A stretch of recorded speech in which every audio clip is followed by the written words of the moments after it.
I'm Chris Barker. And I'm Will Betts, and this is the MusicTech My Forever Studio podcast, brought to you in partnership with Audient. And we're coming to you from TYX Studios in London. In this podcast, we speak with musicians, DJs, engineers and producers about their fantasy forever studio. The Fantasyland studio that our guests dream up is one that they must live with for the rest of time. But even in the world of studio foreverdom, we have a few rules. That's right. Our guests will select a computer, a DAW and an audio interface. Those are free items we let everybody choose. Then our guests will choose just 6 other bits of studio gear plus 1 non-studio related luxury item. But Chris. Oh yes.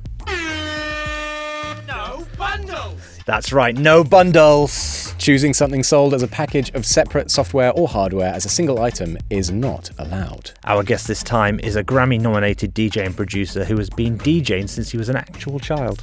Yes, and his early years as an event DJ soon transitioned into residencies in Ibiza before his productions were picked up by huge labels and his career skyrocketed. Plus, he's a really successful podcaster too, so we have to be worried. Yeah, we're in good company. Yes. This is My Forever Studio with Will Clarke. Hello, Will. Welcome. Take one, you absolutely smashed it. And I love the horns. Like, is that like a Zane Lowe and like? Well, you just inspired? Wait. Those horns will be triggered if you say the wrong Bring thing. It on. Yeah. So, oh yeah, shit. Yeah. Oh, are we allowed to swear? Well, yes. Yeah. Yeah. Great to see you guys. Thank you for having me. Thanks for coming on. It's a pleasure to have you on. No worries. I like it down here. It's cool. Yeah, we're in a little dungeon, but it's great. Yeah. Okay, so we'll start out with how you got started in this. So we heard on the intro. Yeah. I mean, I read you DJing at like 13 or 12. I started. Yeah. So, well, I actually not started. like those other 13-year-olds. Lazy, fucking lazy bastards. No, I think I actually started like DJing younger, but mixing was 12. And my first show was when I was 13. Yeah, it's kind of crazy if you look back at like. So I was obsessed with Faithless, like when I was a kid, and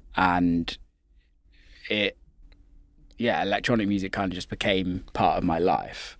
I don't know. It was very strange. I don't know. My brother brought back a compilation. I don't know if any of you remember compilation CDs. Oh yeah. They were great. Still got them. A Dance 95, and it had like, I think it had God is the DJ or Insomnia on. I think it was Insomnia, and I was just obsessed. And there were some really cheesy records like Scooter, Move Your Ass. Can you remember that record? Yeah. Classic. I'm surprised nobody's done a remake of that, actually. It's time. It's time. Scooter probably have the Scooter. rights locked down. Oh, of course, but they're willing to make some more money. Yeah. So it kind of started from there, and my parents were friends with a local disco DJ, and he was like the resident DJ at a local caravan site. Okay. And I think I went down there when I was 9 years old and started playing records with him, and it was like just cheesy, like they were playing bingo. It was like classic English caravan site. And it started from there, and then I started playing the piano or getting keyboard piano lessons, but I never practiced. It was just something that I'd always go to the lesson and just never practice. Was it something you were sort of semi-forced to do? Or No. You actually No, I wanted really to? wanted to do it, but my teacher was amazing. She was great. And I actually went back to her last year and then still never practiced. And it's just like a classic thing for me. It's like, unless I'm like obsessed with it, I'm just not going to do it. I love the idea of doing it, but not actually doing it. It's like when I'm playing, I'm like, I'd rather just write a record than learn. Feels like it's getting in the way rather than helping. Exactly. Yeah. And we went to a shop in Bristol, my parents and I, music shop, and I think I can't remember what it's called. It's called PMT now, which is like the classic PMT shops. And there was a thing on the wall, like an advert on the wall, and it said DJ Academy. And I was like, what's this?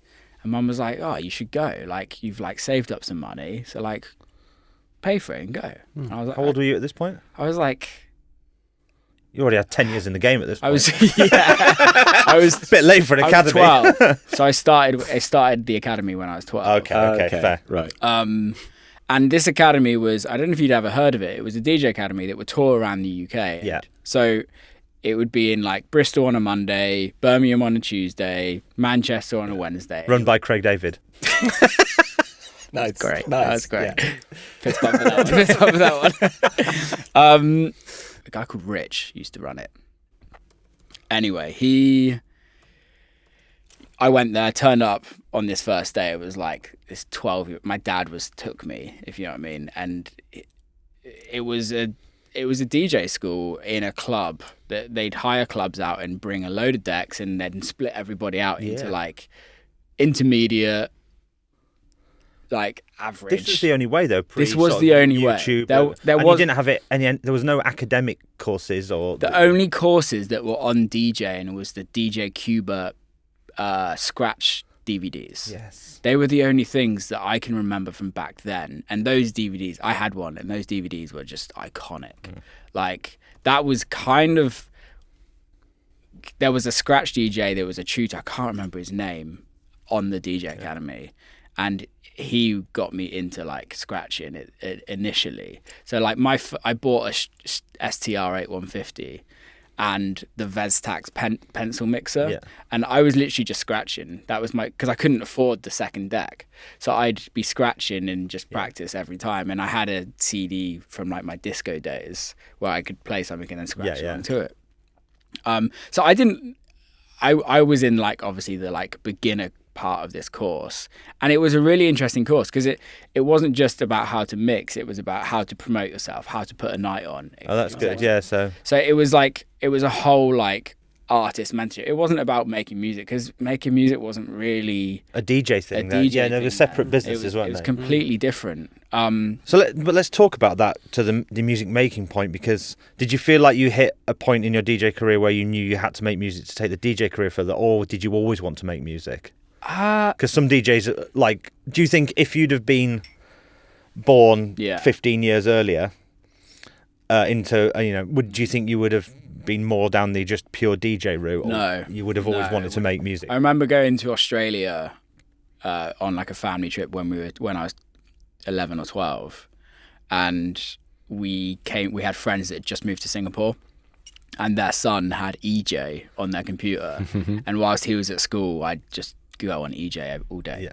So I was like, it was kind of like coincided. It's amazing how often that story comes up, you know. Really? Like Dan CJ, a load of people, it transitioned them from DJ to like, oh, I get it. Yeah. I make music now. I was clearing out my attic about a month ago, and I found all the EJ samples, and I'm like, this is gold. It's absolute gold. Because I bought them all when we used to buy sample CDs, I bought it all, the whole EJ catalogue on CD samples, so I need to pull them out. They can't be open royalty free, can they?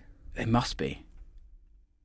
They must be. I wonder if that's actually interesting. I wonder if anybody's released anything maybe on like who sampled, see if any EJ samples are maybe out there already. Or 100% royalty free, guaranteed. Yeah.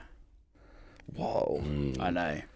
That's where my hit we're is. in the modern age now where, you know, there's a generation releasing songs that they've made on the phone and charting with it. Yeah. And I wonder if back then there was anybody actually put anything out that they made think an EJ. so. How would you get it off? You'd have to just take your whole thing to the... I don't know if you could used to export. I don't know if you could even export. You just like had your project and hit play. I don't know. Could you save? Yeah, you could save. You could save. You could save. Okay. Yeah. That's something. Yeah. But so yeah, music production and music. But I never really understood the whole music production until I was at school. When I first went to like high school. Yeah. There was a teacher there called Mr. Bailey, and he was really fucking cool. He like came to my house and like set me up with Cubase. All schools had Cubase back then. Yeah, didn't they? Cubase was Steinberg the only crushed one. it back then. Yeah, they did with their keys, their dongles. Yeah, dude, they sucked. He was really cool, and then he sadly left, and then the other music teacher was a guy called Mr. Taylor, and he was the worst music teacher ever in the sense... Not as supportive for the old tech side. He said that electronic music isn't a genre of music and you'll never have a career in music. Literally. Wow. I was like, okay, game on. I'm gonna prove you wrong. So it was like, it was even at that point, he must have seen, you know, he must have heard of Kraftwerk and Gary Newman. And he was very classical. He was like very stuck in his way, sadly. Yeah. Very stuck in his way and just... Again, I think that's quite a common story. I can relate to that story. I had the same thing, and I think it happens a lot. The access to different parts of the music industry at an education level is really lacking, which is why you have private organisations and courses popping up, because I think courses are so cool now. Like it's the internet's amazing, obviously we all know that, but it's like the courses that you can get on the internet are just insane. Yeah. And like just the ability to like, oh, like I did it the other day. There was a record, I can't remember what it was, but I was like, I really just want the MIDI for that. Yeah. And I can't be bothered to work it out. So I like Googled it, and then somebody had made the whole project. And I'm like, okay, I'll just buy that. And then I'll write to it with some top liners, and then turn it into something else. Just use it as a tool. Yeah.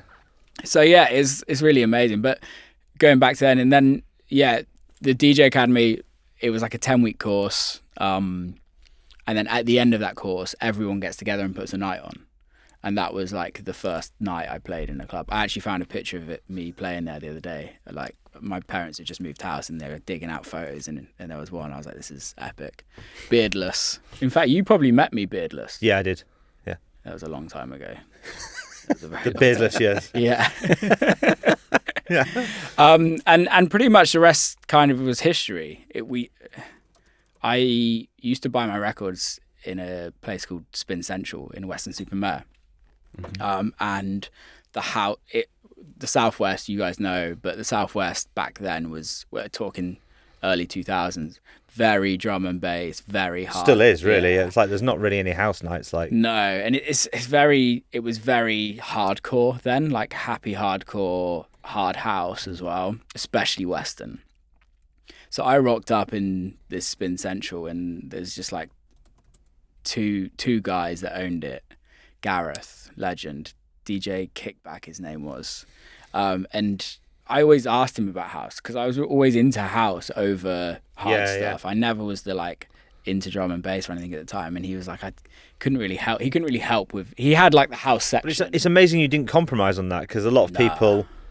It's terrible. But a lot of people would have just gone, oh, I'll just play that so I can get gigs. I love drum and bass now. I love drum and bass, but like the hard style, I really can't.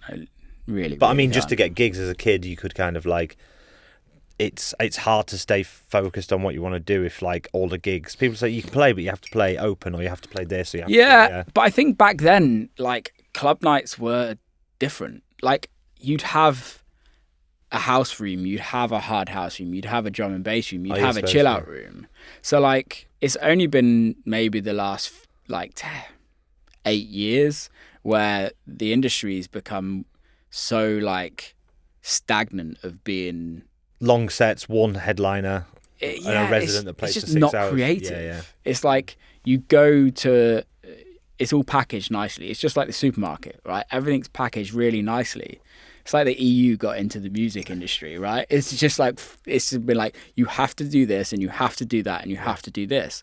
And sadly, that's where it is, but I think that also stagnates creativity generally. It stops people finding new artists. It stops people finding new sounds and new scenes. Yeah, because it would be that thing. You'd go to a club and you'd go into the other room and be like, oh, what's this? I've never heard this style before, or this vibe, or this. You find out new genres, and actually I might not like listening to it at home, but in a club, I love this stuff. Why is there no chill out rooms anymore? No? Yeah, exactly, yeah. Like, that was the best thing. Yeah.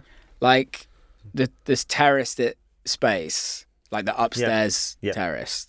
Alfredo's old spot. Yeah. Amazing. And you're just like, this is perfect what we need. We're going raving. We're going raving for hours. Let's like at least have a spot for people to chill. Yeah. But maybe that's where things have changed. People aren't raving as much. People aren't going to places for hours. Yeah.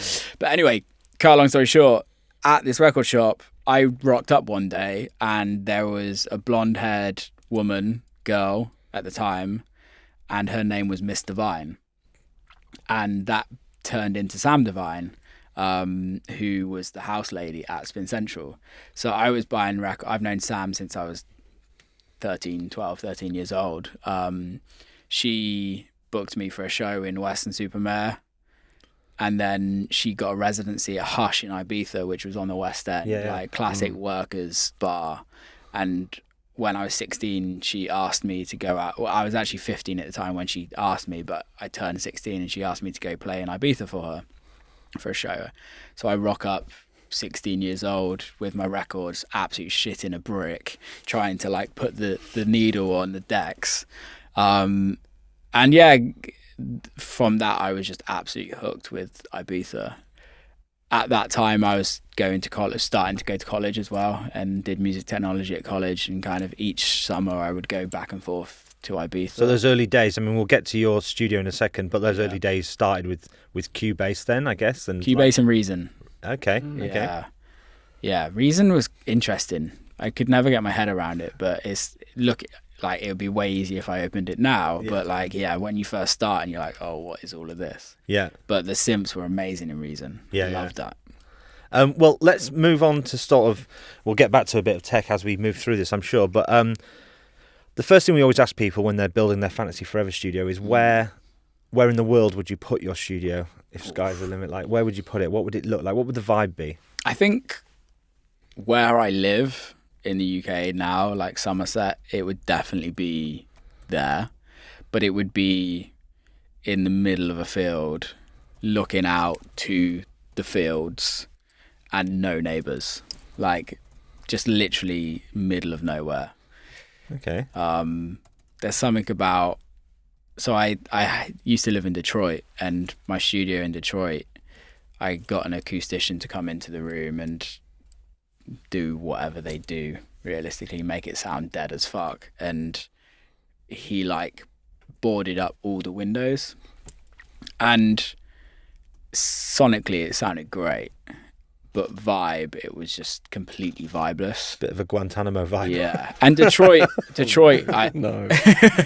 Literally. Was it? Oh, yeah. No. And the thing is, it was a really big room. It was nice. It was a nice room. But every time I went in there, it was like not very creative. Yeah. It feels like, it always feels like sometimes you need kind of double rooms. You have like kind of the ideas room, which is fun, loads of gear. It doesn't necessarily sound acoustic. And then like the mixing room, where hopefully somebody else does it for you. Well, that's the thing. But I think also the part of the mix down is the vibe. Yeah. Some of the best records we've all partied to that sound epic in a club are like not mixed. It's literally like vibe one, chuck down, record done in an hour. Like, how many times I was listening to a podcast today and they were talking about Leonard Cohen and how long it took him to write Hallelujah, and it took him 7 years to write Hallelujah. And then it was the same conversation with another guy at the time, I can't remember, and it took him 15 minutes to write the record. And I think that's the thing, is like you hear that classic thing of like, oh, that record only took me an hour to make, but like it's just vibes.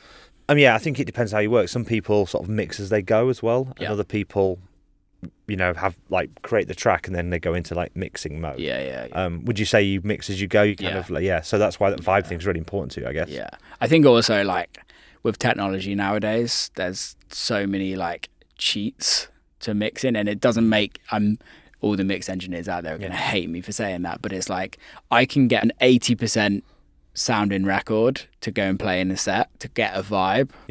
And also it's just about, I'm sure everyone said this, it's just about knowing your room. If you've been in the same room for 10 years, even if you got the worst speakers in the world and the worst acoustics what that kick drum's going to sound like in a club from your room. Right. I'm very fortunate that I get to play these records the next day I make them. Mixing as you go, because dance music revolves around like the sounds a lot more. So you have to have it sounding right before you know where you are in the record. Whereas I think a lot of the old techniques came out of you recording musicians and then being like, right, the song's there, now we can make it sound great. I think that's a slight difference in electronic and dance music. Because I think also where dance music came from was sampling disco records, right? So the actual mixing had been done, right, on those records. And we were talking about Daft Punk beforehand. It's like, if you listen to those records now, sonically they don't sound great, but it's still a vibe. There's artists out there that are very good at both, like deadmau5, for example. When deadmau5 came out first, like we all know that sound, we were like, what is going on? Like it was probably like a time where music was pretty stagnant, minimal was destroying the dance floor, ketamine got in, and deadmau5 was kind of popping up, and sonically what he was doing was like, whoa, this is there's definitely something different. Yeah. And how he sounds even now, it's still, it. Sonically, it might not even be the standard deadmau5 chords or anything, but sonically, he's mixed it, he's made everything. Yeah. And I think some artists have that artistical like mixed sound, but it's hard. You have to be pretty geeky. So that's the whole that's science. Yeah, that's the baseline. Yeah. I think. Yeah. So in your studio then you talked about you don't want the windows covered up. What's the vibe inside the studio that you'd have in your forever studio? Big and open. Yeah. Windows? Windows. Floor to ceiling windows. Nice. Like, I just want to be able to see out. Mm-hmm. I'm very much a like daytime writer. I've like gone past the days of writing at 2:00 in the morning. Mm-hmm. So I like to see, I love bad weather. So England's great. I love it when it's raining, but I also love it when it's sunny. But it's just being able to like get into the studio, look out to nature. I'm sure everyone says this. I don't know. It's usually one or the other. Like some people like to be amongst it. Some people like to have no windows and be, I think, can I guess about the bad weather that if it's sunny, it feels like you should be outside in it, isn't it? It's a very English thing, I think, because it's so rare. Yeah, whereas when it's raining, you're like, that's fine, it's horrible out there. Let's get the track. I like going outside in the rain. Like I genuinely just love being out in nature. I don't know when this podcast is coming out, but I just recorded an episode on my podcast with Nora and Pure, and she was talking about like the power of being outside and in nature, and kind of during COVID, I spent most days up on the hills by myself, and there was always this like strange feeling of when I was walking down the hill and coming back to reality, there's this like weird feeling that I was just like, this just doesn't feel right. Like there's something that kind of like, oh, you have to now think about every struggle that we all have, right? We all have those daily struggles, and there's just something about being in nature where there's just nothing to think about, like that I have to worry about anything else. It's almost like a mini holiday. Yeah. Every time you go up. Yeah. But I don't like holidays. So it's like being able to switch off in my workplace so that all externals, I'm very much a writer that I have to be in a good mood. Mm-hmm. I can't go in the studio if I've got other shit going on or need to deal with something or have a meeting here or there and go in between. It just doesn't work for me like that. So no writing on the road? I used to. I write edits on the road. Right, yeah. But I was on the plane the other day and tried to write, and I'm just like, this just makes me unhappy. Yeah. Again, it's we find that like some people can just turn to it like it's like work, as in like, right, I've got to do some work. Yeah. And other people need to be in a certain headspace to be able to get that creativity out. I can treat it like work because I do the like 8 to 6 in the studio, 9 to 7 in the studio. Or like if I come to London, I do a lot of writing sessions here. So I'll come to London and I go, okay, I get into the studio session starts at 11. I'll get into the studio for 9:30. I'll do an hour and a half writing, making ideas, doing stuff like that. Mm-hmm. The top liners will come in. We'll write 3-4 songs. There go. I'll go back and then I'll rework them. But again, I can, if I'm in a bad headspace there, I can kind of switch it off because I've got other people to kind of go, okay, well, I have to work, right? Yeah. But when I'm like going back into that studio, I'm not in the best headspace. I really have to like try and work out how to get out of that, and nature really does help in that sense. So we've got the room. Yeah. Floor ceiling windows. We've got a kind of chilled vibe in there, I guess. It's kind of what is it? Kind of cushions and comfy. Yeah. Candles, incense. Okay. Yeah, it's got to smell good. Right, that's vibe. Okay. Wood floor. Herringbone wood floor. Okay. Yes. We like the details.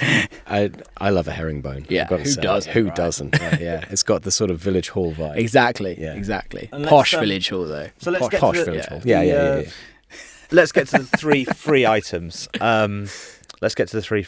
So you get a free DAW, a free audio interface, and a free computer. Let's start with the computer. What computer are you choosing? Just a MacBook Pro. Yeah. Yeah. The most spec'd out one, I guess. Yeah, it has to have the most storage. Storage, okay. Yeah, I use a lot of storage rather than the RAM nowadays. It's just like it's so big anyway. So, do you ever find any limits when you make it? Like, there's one plugin that always fucks me. One, name it. It's the Sound Toys. It's one of the delays. Echo Boy? No, it's not Echo Boy. Oh, that's really bad. I love it as well. It's got a freeze function. Okay. And you hit freeze, and then you can adjust the time, and it kind of makes it just Primal tap. Yeah. And it makes it super weird, and sometimes that goes special. Yeah. Interesting. Okay. But everything else is absolutely fine nowadays. It's going to be fine on this Mac. Okay. So we'll spec up that. I'll spec you up something nice. Spec up something nice. And what about the DAW then? So you started on Cubase, you're on Logic now. Yeah, Logic. Much to everyone's disbelief and also my disbelief. Everyone's like, why aren't you on Ableton? Why aren't you in Ableton? I recently just did a live show tour and everything was built out using Ableton. Yeah. So I'm a little bit more aware of what Ableton, and I used to do DJ mixes in Ableton when we have to do DJ mixes. But I really want to get into Ableton. The live show will probably push you into that a little bit more, won't it? Yeah, it will, but there's just, it's so stupid. Shortcuts. Yeah. Oh, yeah. Like, it's just so different. And I think, like, I've been on Logic since probably 15 years old. Yeah, since I was 15. So it's like I've gone through all of these different, like, I've tried Ableton so many times, and I realistically just need to go, I'm deleting Logic and I'm going to go on Ableton. Why though? Because Logic is actually really not good, and it is, but there's so many bugs and it's so buggy, and I just wish they would fix it. Have you found more of that since 11? Yeah, it's just there's always bugs, and it's really frustrating, and it's not as, like, Ableton is very intuitive, right? And so is Logic if you know it. Yeah. But I think for the music that we do. Yeah, if you're doing loop and dance-based music, Ableton makes sense. Ableton's so good. I find, for me, going from that kind of like I kind of call it the classic DAW experience of Cubase and Logic and those kind of to Ableton. There's a point in Ableton where I really struggled, and then you just have a kind of aha moment, and all of it makes sense of how it's all, because it's a kind of different way of working. Yeah, and I think Ableton's terrible at recording vocals. I don't care what anyone says. It's just, they got that comping feature now. Oh wow! Like 20 years later, like, why the fuck didn't you do that 20 years ago? Like, well, they're all designed for different things. Right? There's no vocalist in Berlin. I don't care about that. How dare you? How dare you? They've been working on a new hi-hat feature for 20 years. Come on now. No, that's the thing. And to be fair, like, I probably will always stick with Logic. Yeah, but I mean, most people have too now. Anyway, people are much more DAW agnostic now. Back in the day, it was like very much, stand on tribal, wasn't it? Yeah, it was like weirdly tribal. Yeah, well, it was so expensive then. That's true. It's like, it was like, now I know Ableton's actually expensive. Logic's cheap as fuck. Yeah, but Logic, you need a Mac, so it's but it's. Are you a PC guy? No, okay. I'm a I don't care guy. Well, the derision I was there. about to walk out. PC guy. So he's a Mac guy. Yeah. I'm a Mac guy. Yeah. Oh dear. Sorry to PC people. Anyway, let's get through. The freebies. No, let's get through the freebies. So we've got Logic, we've got the Mac, and what you're going to have as an audio interface. I don't know. Okay. Because. Can maybe we suggest the Audient? Yeah, I'm interested. For the last 4 years. Yeah, what are you on now? You really want to know? Yeah. Native Instruments. Okay. Just the basic audio interface. The complete, is it called, or Control? Yeah, complete thing. And I've used that for probably 8 years. And stable. You like it though? I don't even have the new one that they brought out. It's still the old version of it. And I've been trying for years and years to find one that I like, but it's never like the UAD I don't like for certain reasons. And that's in every studio I go to, and I'm just like, why is this here? And I understand why people love it, because they use the plugins and the preamps and all of that, and it's like I don't use any of them. So I had a UAD for a while, and like I love the whole concept of the business is great, but I just don't get on with it. So I'm still trying to find one. Do you track vocals and stuff into the native instruments thing? Absolutely fine. Maybe you get the new version of that then. Yeah, it's cheap. It's 80 quid. Yeah, it's cheap. Is that their flagship model? They must have a flagship. Is it the model. black one now? The black one is sort of a bit more square and chunky. Yeah, so I Did have... native not do a bigger fancy? That's it. I think it's just a little one. Yeah. Yeah.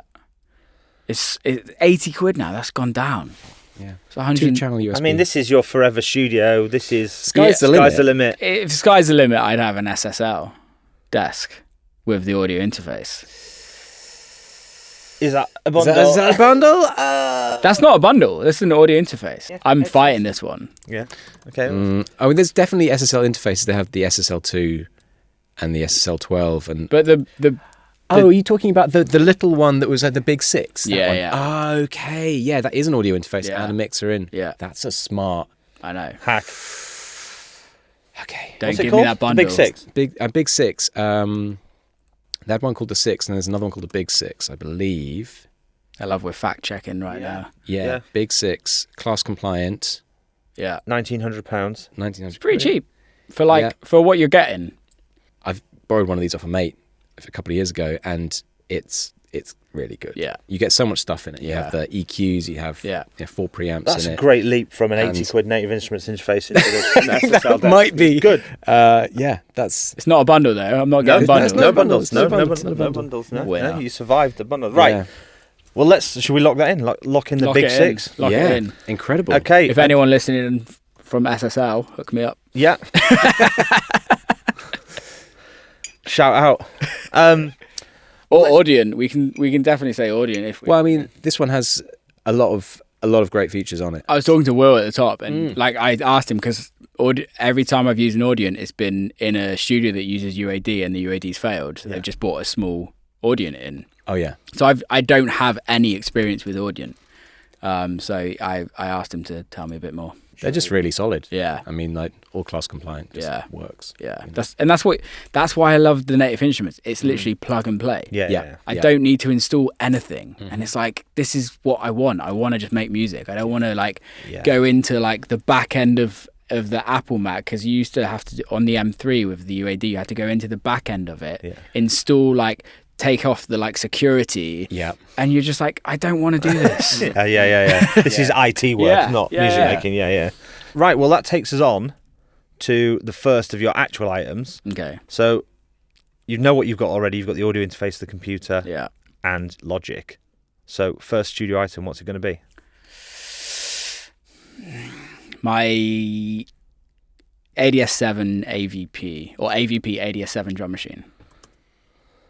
I don't know what that is. It's a handmade Russian drum machine. Oh. Is it the 808 clone?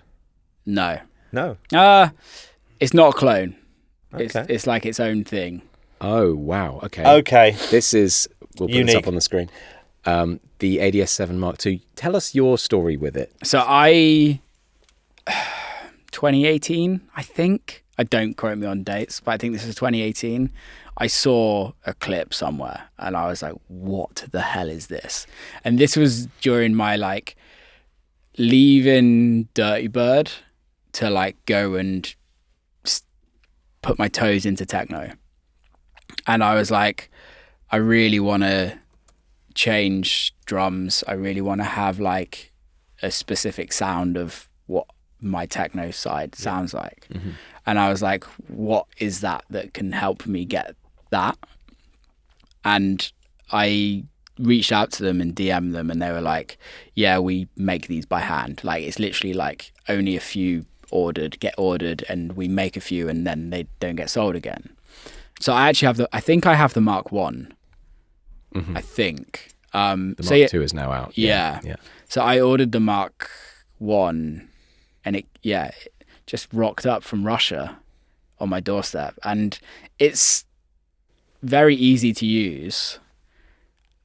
It's very specifically like it's a unique sound. It's very noisy. But that's a great thing as well for you. Like you say, going into a new genre, experimenting. You don't kind of want to use the same tools as everybody else, otherwise, what's the point? Yeah, right. Everyone can get a 303. Everyone can get a 909. Yeah. It's like, do we need another 909 kick drum? No, we don't. Right.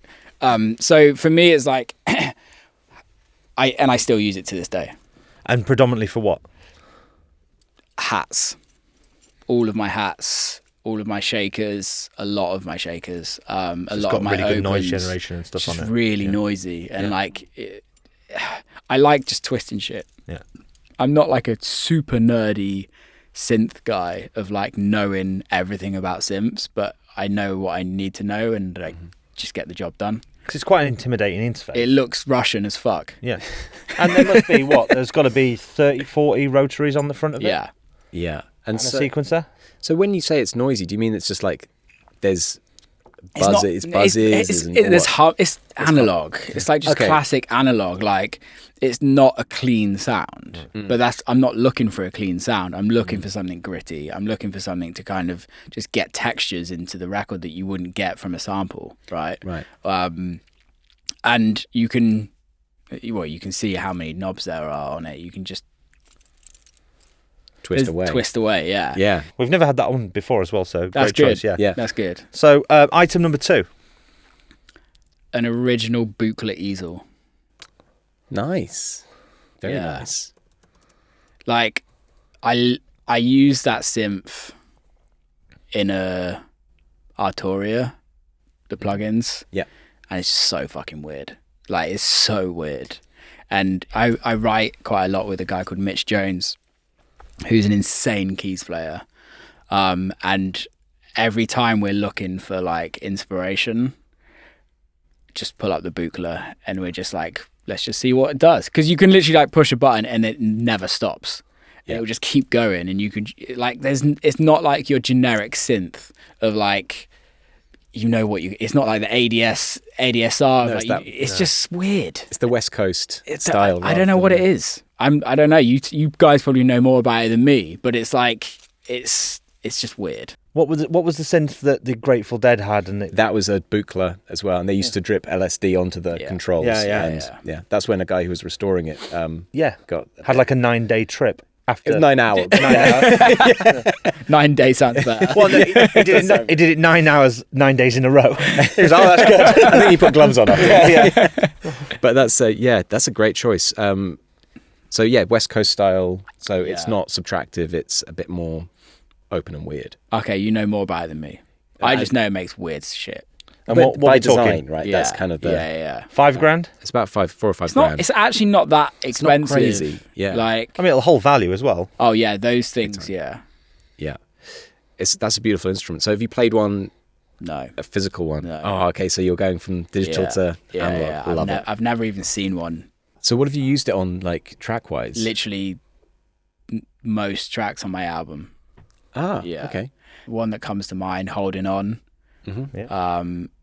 It just goes a bit mental, and it's all like the soundscapes in the background that you probably don't even know they're there, but there's just weird stuff that's kind of going on. There's almost like a clav, right? That's on that as well, but it's like a pitched up and down clav. There's just loads of, the whole album is full of, but it invites you to make weirdness, and then that weirdness inspires tracks. I think that's, for me, is like, in the day and age now where, like what I was saying before, I feel like it's very stagnant of what you're allowed to do for things to do well. It's like there's certain creative tools that we can have in the studio that allow us to be weird, and like this it isn't what you would normally do. I just like doing shit like that. Let's lock it in. Love it. Lock it in the Buchla. Great choice. So we're on item number 3. Yeah. Did we talk about speakers? No, you haven't picked any yet. So you will need to listen. You've got all this back. fantastic equipment, and it's all coming out of a MacBook Pro laptop at the moment. Yeah, we need speakers, don't we? Have you been to a studio or a venue where you think, if I could take these home? I remember going to Optimum Mastering in Bristol. Yeah. Sean, I think the guy that owns it, and he had the PMC stack, but like the like floor to ceiling. They're like 30 odd grand or something. Oh, they're XE, yeah. They sounded great, but I am a huge lover of Adam. I write on Adams. I love the like, they're not super true, but then like Genelecs are too true in a sense of they make everything sound great. Especially if you're in the right room. Adams don't make everything sound great, but they don't fatigue my ears. Okay. So I can work on them for hours. So I would probably get a stack, the big, I can't remember what they're called. Like biggest Adams. The biggest stack. Yeah. Just because we're animals and want the biggest and best. Yeah. I think we'd be looking at the S series. Yeah. S5H, S5V. Yeah. Again with the numbers. Why just call them? Just call it the Adam big stuff. Like, just stop being like techie and geeky about it. S5V. Oh no, it's not that. Bigger. No. Bigger. It's like the actual stack. Bigger. Oh, okay. The stack. So okay. Soffit mounted. Yeah, soffit mounted. Is that what it is? Well, they're in the walls. Yeah, I wouldn't have it in the walls though. No, okay, no soffit mounted. I know Head do them as well. And have you tried that? I mean, because obviously the heads are made in Berlin. The Adams aren't anymore, right? S6X. Massive ones. These are the ones with the sort of silver center. It's these guys, isn't it? Yeah. Okay, yeah. Yeah. They're probably still made in Berlin, are they? When you get to the high-end models. These are 24 grand. Yeah. These are 24 grand. Yeah. Yeah. The barefoots are beautiful as well. Yeah. Like the bare. Like, this is why I'm like. So which Adams do you have right now? A7. Yeah. X. Nice. Yeah, I should upgrade them as well. But It's just a really popular, well-used. it's just great. Yeah, they're great. But it might be worth staying in that world for your fantasy studio and just keeping in the Adam world and going to the why not? 25 grand pair. Yeah, why not? Yeah. They sound great. So okay, lock those in. Lock them in. S6X. S6X. Noted for the shopping list. Mm-hmm. Right.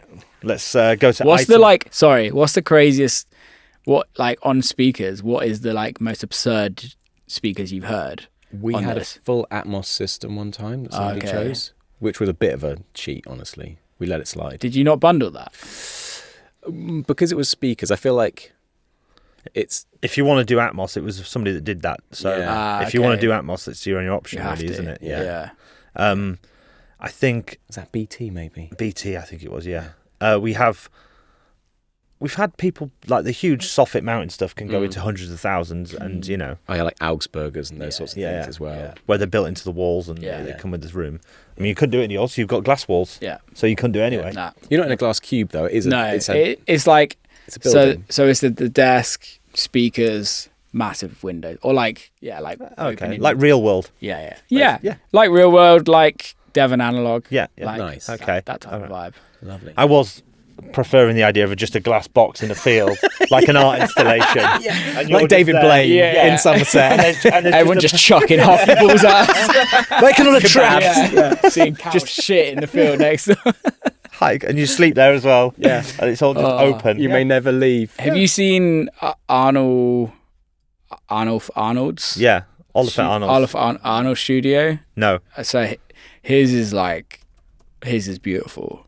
And the inside is like a log cabin kind of. Wow, it's beautiful. It's insane. It's a wreck of it. Yeah. And it would be similar vibes to that, but with glass on the front. Yeah. It's just creating a cool vibe. Yeah. So where are we? Item number 4. Number 4. Yeah. Item number 4. Don't forget, you don't have any plugins. You don't have any synths. You don't have a keyboard. Yeah. You've got the booklet. Yeah. You've got the booklet. That's your MIDI interface. I'd have some. I feel like I should have prepped a little bit because I'd have some sort of polysynth, and I'd probably get the Moog 1. Because you might hit the bundle button, but it's gives you everything. Yeah. That synth is an absolute beast. It's also very expensive, so a lot of people don't have it. Yeah. So you're getting a lot of stuff that a lot of people, you're not just getting a profit. Yeah, you're paying for that uniqueness, aren't you, as well? Or like I use a sub 37 in my studio. It's like everyone's got one of those now. It's like, so I'd like to get something that not everyone has. Moog One, it's a good choice. And then you do have your MIDI controller there as well, don't you? Exactly. Yeah. You've got your interface for your Mac. Yeah. Very solid choice. Yeah. Okay. So have you used one of these? Yeah. Yeah. Amazing. Yeah. Absolutely amazing synths. Yeah. What is it? I mean, you say it does everything. It literally does everything. It's like, obviously it's poly. It's a polyphonic. But you still have the Moog grittiness. A lot of like real heads will say you lose the grittiness of like what you'd get from a monosynth that like it's not a sub fatty, if you know, where it just does one thing, right? It does everything. But it's like a computer, like you turn it on. Have you guys used one before? Yeah. And it's loud. It's like, it sounds like a computer turning on. It's like, it's a big thing. But the sounds are just ridiculous. And you want that sort of heft, impressiveness in the studio as well, right? Like, it's like, literally, like the first time I heard it, somebody pressed the key and I'm like, what the fuck? Like, it just sounds full. It fills records up. Yeah. Well, two more items left. Item number 5.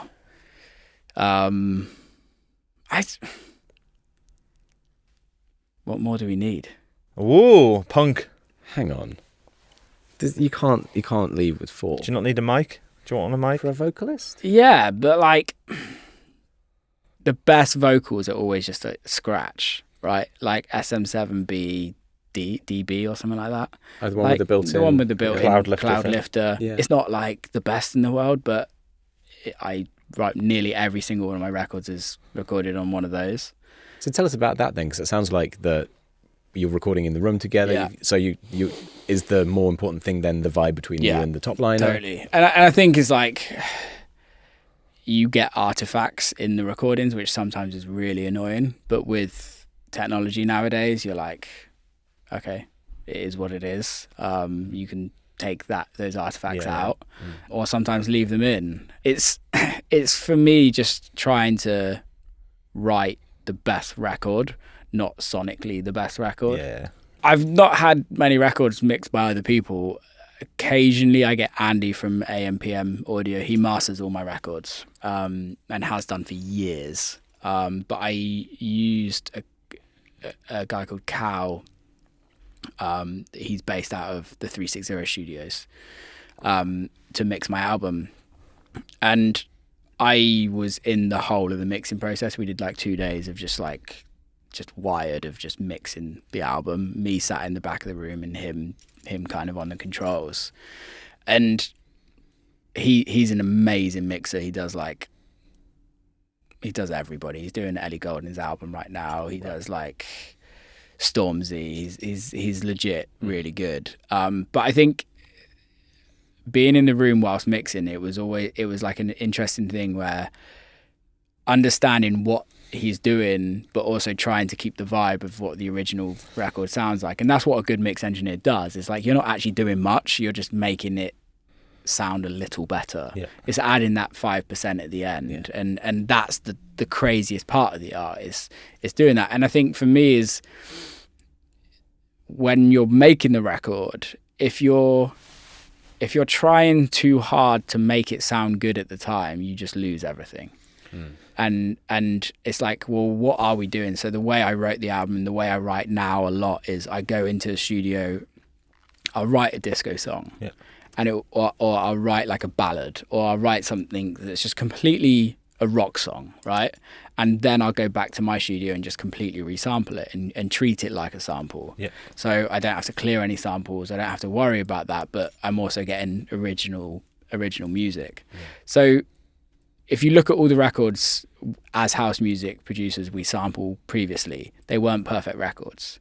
They were all made as disco records or soul records or gospel records. They weren't recorded in the best studios in the world, because the best studios weren't even around then, if you know what I mean. Like, technology's moved on. So it's like, we still want grit, we still want sound, or I do, in the records. And I think by having the most perfect mic setup, preamps and all of that. Yeah, it sounds great, but I'm not writing pop records. Yeah. Okay. So, yeah. Happy with the SM7 then? Yeah. I've got to ask you though about this, because you're known for recording your own voice into tracks here and there. Now and again. What would you be using for that? Just anything? Phone. Just phone. Yeah, or like just any mic, like a SM57 in the studio that I've got, just like chuck it in.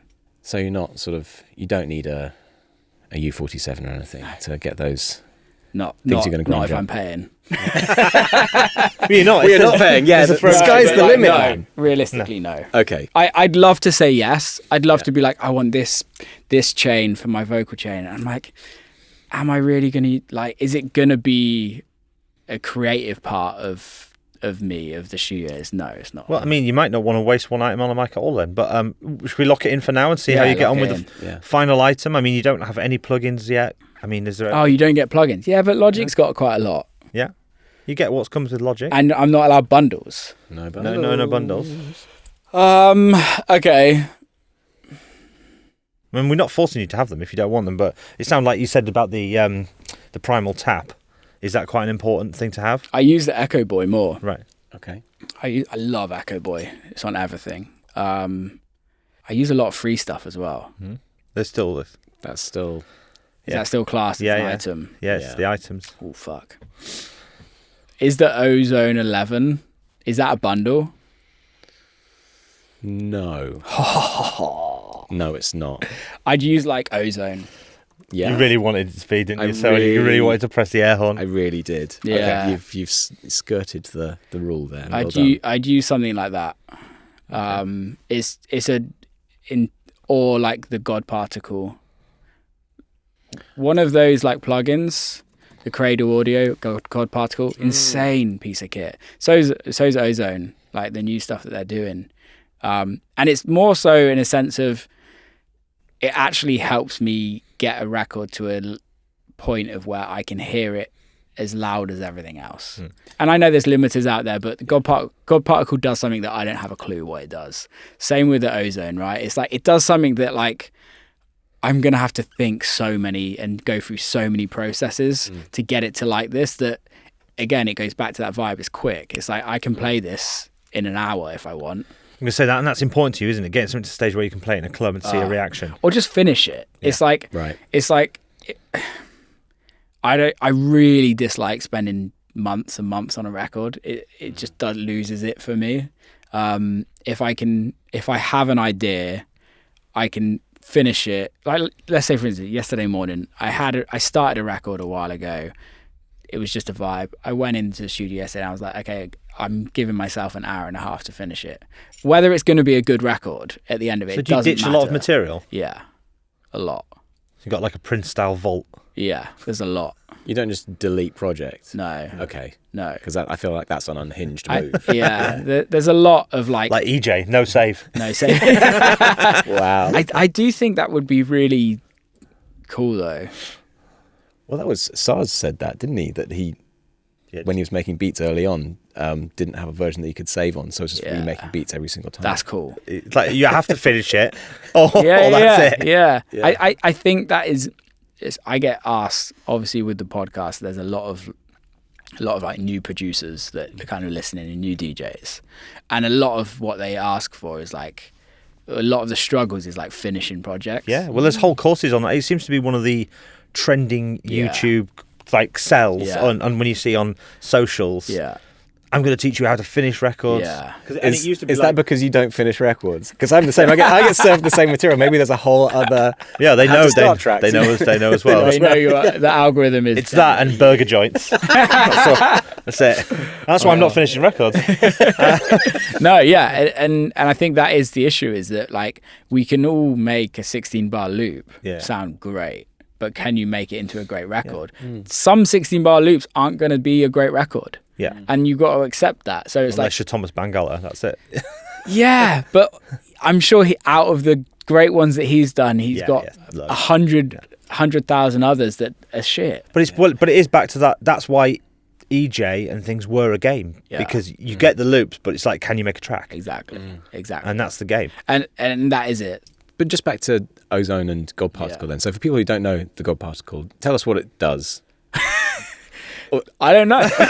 What do you use it for? So I use it literally on my master chain. Okay. I actually use both of them at the same time. Mm-hmm. So I use the ozone.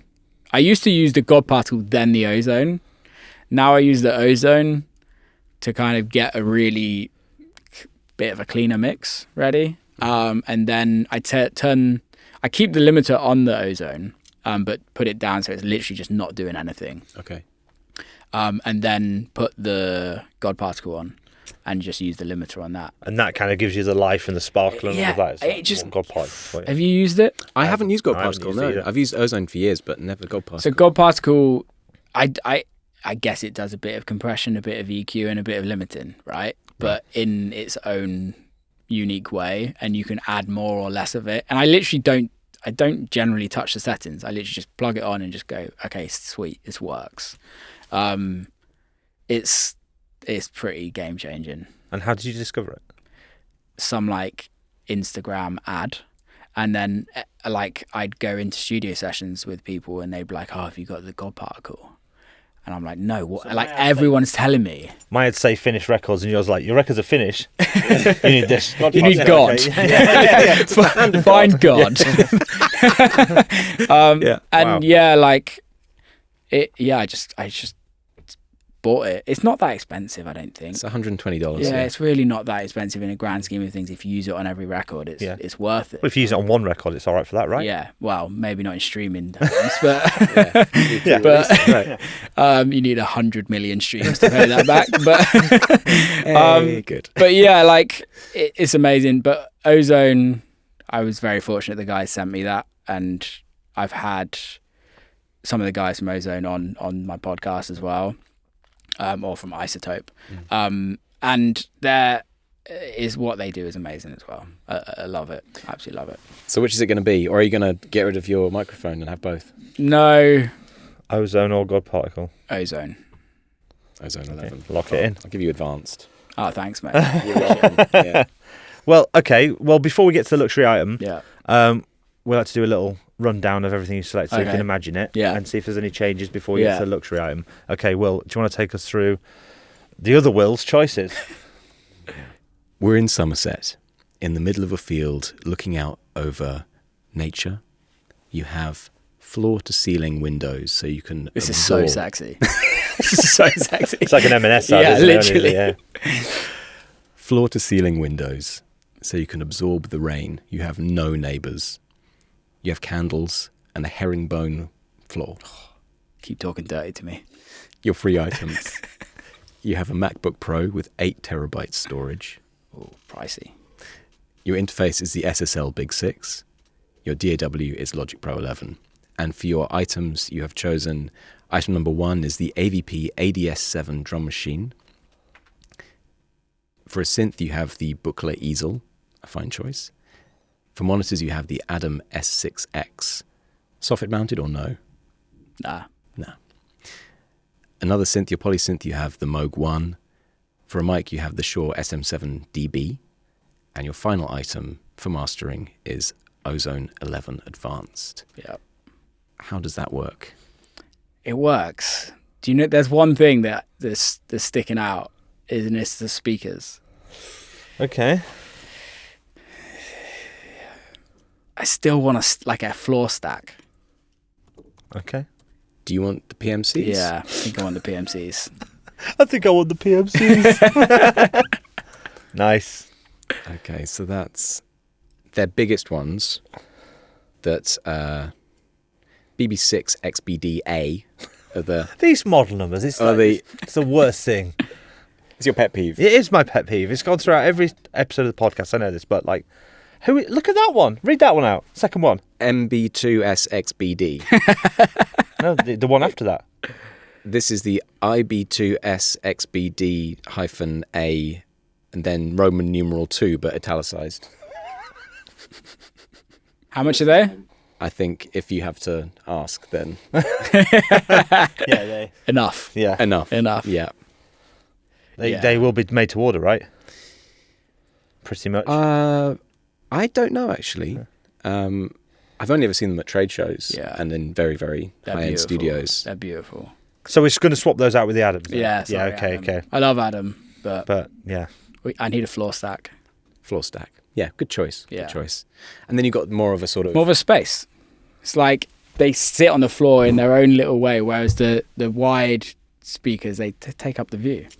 Yeah, I see. You want more view of the great outdoors. Yeah, great outdoors. Could they make them perspex or see-through? Have you seen those speakers? Have you seen the see-through speakers? No. Yeah, they're cool. Yeah. I don't know if they sound any good, but they look great.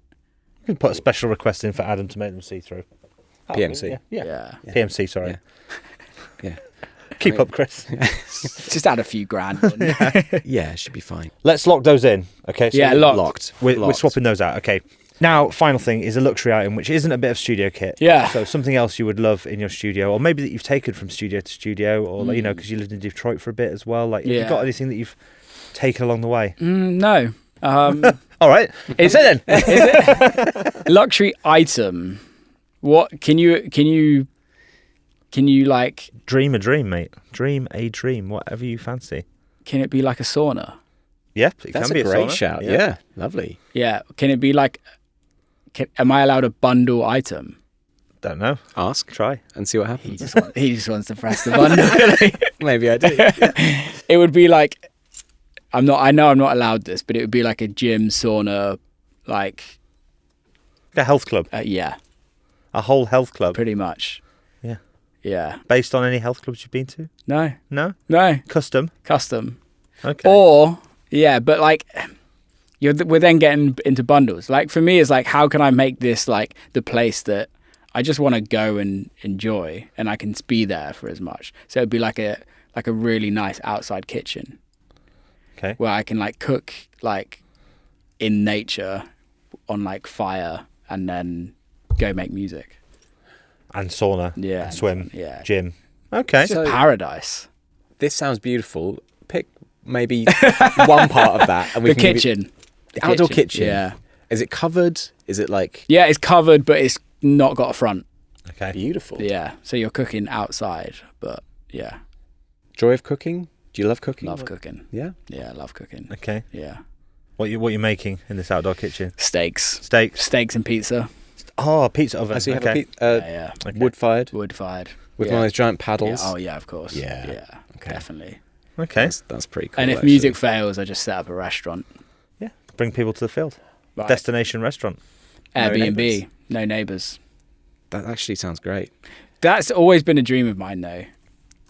And like a goal for like music eventually is to build a destination studio. Yeah, like a live-in place. Yeah, just like a place like... residential. There's plenty out there now. Yeah. But like Devon Analog similar, but just somewhere where like people can just go be creative. Yeah. And like I love cities. Like I love New York. I feel so creative when I'm in New York. There's a couple of those in Ibiza now as well, isn't there? Like DJs, Tom Starr Starr's got, yeah. But for me, it's just like something about British music culture that I just feel like we just need more studios for people to just like the Oasis boys going to live there for a month. Yeah. Just go write an album. Like go be. That didn't work out so well though, did it, when they did that? No, they like.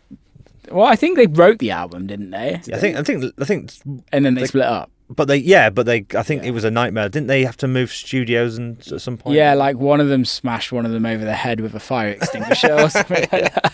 Yeah. But I think for me is like we're in this world now where the business side of the music industry is slowly taking over the creative side. Yeah. And I think it's when, as artists and creatives, we need to like bring back the power of creativity and putting ourselves in creative spots and wherever that is and wherever that works for you as an artist to be creative and to remember that the musicians are the people that build this industry.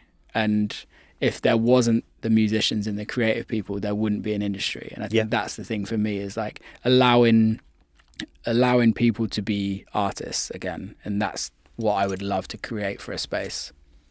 Well, that is a beautiful note to end the podcast on. And I couldn't agree more, really. Thank you, Will Clarke. Thanks so much. Amazing. Thank you for taking the time to come and some great choices there. Thanks for having me, lads. Thank Appreciate you. it. Well, all that's left to say is thank you so much for tuning in, and we'll catch you next time for another adventure into Studio Foreverdom. Bye-bye. Bye-bye.